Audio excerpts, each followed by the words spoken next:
Hello everyone, আসসালামু আলাইকুম। আজকে আমি দেখাবো কিভাবে খুব সহজে এই সুন্দর গোলাপের কুড়ির এমব্রয়ডারি করতে হয়।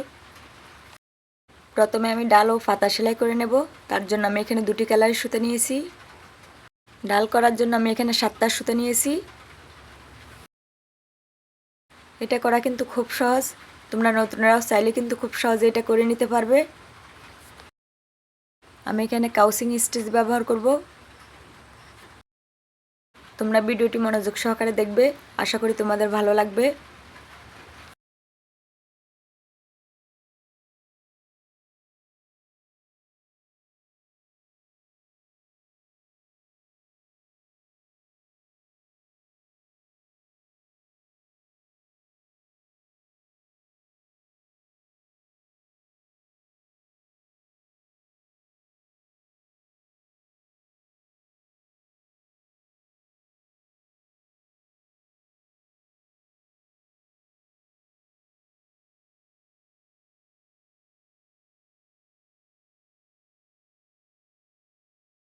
পাতা সেলাই করার জন্য আমি এখানে 5টা সুতো নিয়েছি। তোমরা চাইলে একটু কম বেশিও নিতে পারো। আমি এখানে ফিশবোন স্টিচ ব্যবহার করেছি। পাতার মাঝ বরাবর একটা রেখা ধরে দুই পাশ থেকে একটার পর একটা সেলাই দিতে থাকো। এতে পাতার মাঝে সুন্দর একটা শিরার মতো ইফেক্ট আসবে।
এখন আমি কুড়িগুলো করব। আমি এখানে গোলাপ কালার সুতো নিয়েছি। আমি এখানে 4টা সুতো নিয়েছি।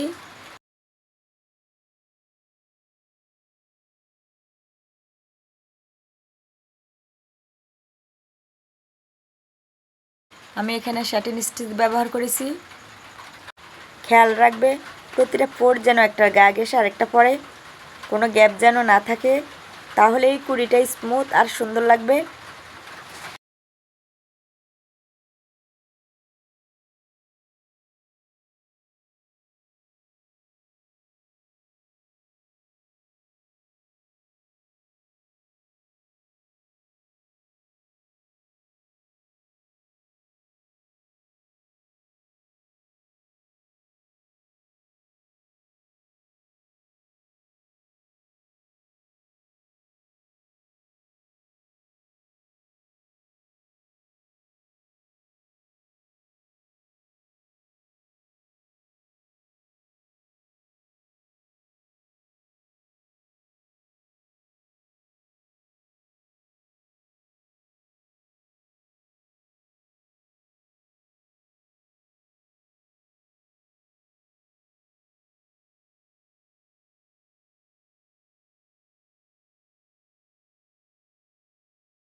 কুড়ির ভিতরের এই কার্লটা করার জন্য নিচ্ছি হালকা গোলাপি সুতা। আমি এখানে 6টা সুতো নিয়েছি।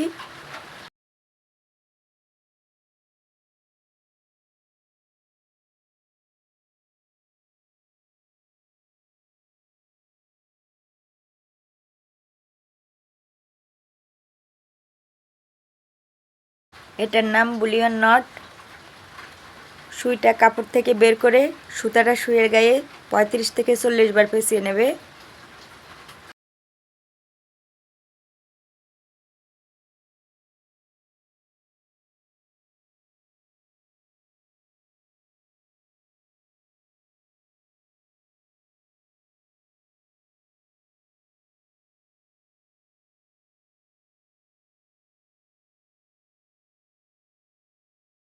আস্তে আস্তে সুইটাকে টেনে বের করে একই জায়গায় আবার ঢুকিয়ে দেবে।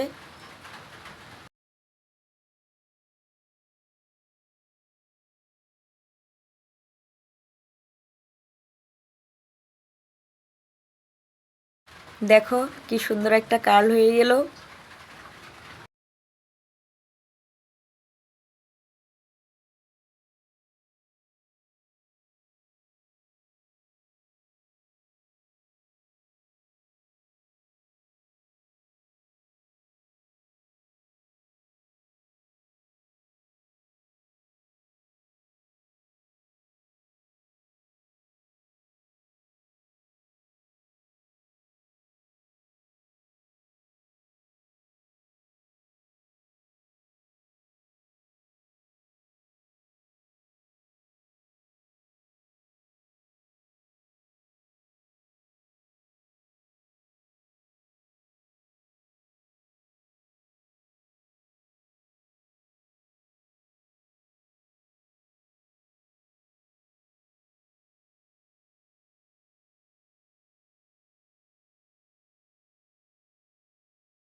আমাদের গোলাপকুড়ি এমব্রয়ডারি রেডি। কেমন লাগলো অবশ্যই কমেন্টে জানাবে। ভিডিওটা ভালো লাগলে লাইক ও শেয়ার করবে। এরকম নতুন নতুন সেলাই ভিডিও পেতে চ্যানেলটিকে সাবস্ক্রাইব করে পাশে থাকবে। আজকের মতো এখানে বিদায় নিচ্ছি। সবাই ভালো থাকবে। আল্লাহ হাফেজ।